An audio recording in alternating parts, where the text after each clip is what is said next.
Black smoke billowed over the Sistine Chapel on Tuesday, signaling that Roman Catholic cardinals had reached no decision on the first day of their papal conclave and keeping the world, as well as the soggy faithful who braved thunderstorms over St.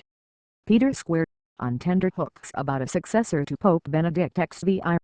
The black smoke indicated an expected lack of consensus, and potentially the floating of trial balloons, during the conclave's first session, which rarely yields a new pope.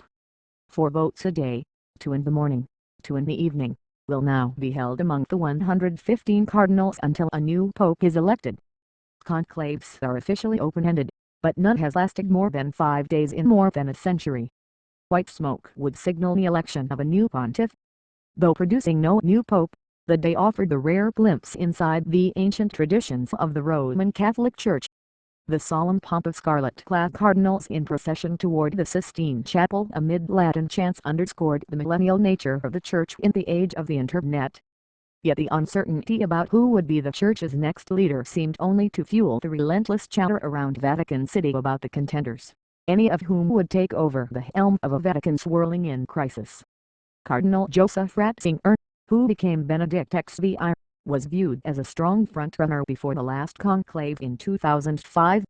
But no single candidate has clearly claimed that title here.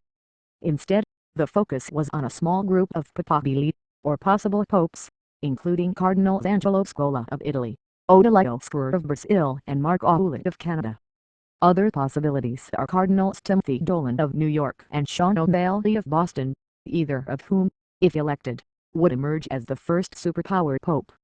Argentina's José Bergoglio, the Philippines' Luis Antonio Tagle and Italy's Angelo Banisco are among the cardinals listed as long shots.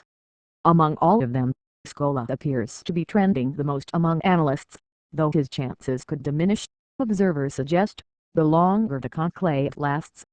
If Scola doesn't wrap it up tomorrow, if there's not enough support for him, there is a chance he stalls, said the ref. Thomas Rees, an analyst for the National Catholic Reporter who is in Rome for the conclave. The shorter it goes, the better the chances for any of the frontrunners.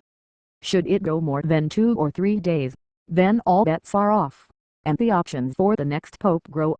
As the black smoke fumed over the square, people posed for pictures in front of St. Peter's Basilica and a jumbo screen broadcasting a close-up of the Sistine Chapel's chimney. Sister Bernadetta Loberry of Croatia looked on from the square. "If it were tonight," she said, "that would be a miracle." The conclave officially began after Guido Moreni, the master of papal liturgical ceremonies, cried extra ognes, meaning everyone out. The cast of church players, including George Gansine, the confidant of Pope Benedict XVI, the trio of polyglot priests who brief the press, assorted bishops and mystery men in suits, spilled out of the Sistine Chapel.